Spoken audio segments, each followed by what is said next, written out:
सुरभी किचनमध्ये तुमचं स्वागत आहे मैत्रिणींनो. तर काल आम्हाला आली होती 4थीच्या मुलांची नाश्त्याची ऑर्डर. अकॅडमीची ऑर्डर होती ही. 5 किलो शिरा सांगितला होता. त्यासाठी आम्ही बारीक रवा घेतलेला आहे. दोन्ही कढयांमध्ये थोडा थोडा करून रवा भाजून घेतला आहे चांगला. नंतर टोपामध्ये परत एकदा भाजून घेतला. कढईमध्ये भाजल्यामुळे रवा पटकन भाजून झाला. हे बघा, आपण ड्रायफ्रूट टाकले आहे त्याच्यामध्ये.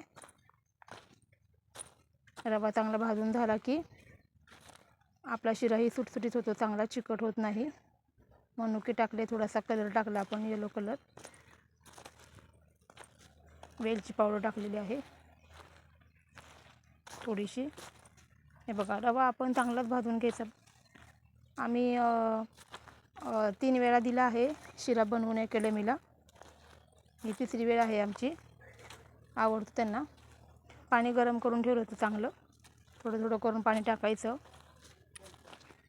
साधारण 10 ते 11 तांबे आम्ही टाकले त्याच्यामध्ये. साखर शेवट टाकायची. 4.5 किलो साखर आहे आपली. 4.5 किलो साखर टाकली मी.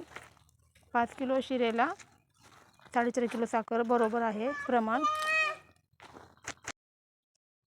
एकदम छान झालं आहे, सुटसुटीत शिरा झालेला आहे. 1 किलो तेल आणि 1.25 किलो तूप, म्हणजे अर्धा किलो आणि वरती तूप असं आपण टाकलं आहे शिऱ्याला.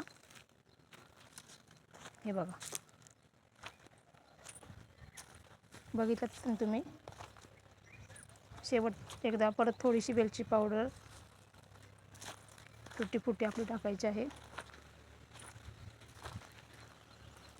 चांगला शिरा आपला झालेला आहे हा. हे बघा, तुम्हाला कसा वाटला नक्की सांगा. माझे व्हिडिओ तुम्ही नेहमी बघत असतील तर तुम्ही नक्की लाईक करा. थँक्यू.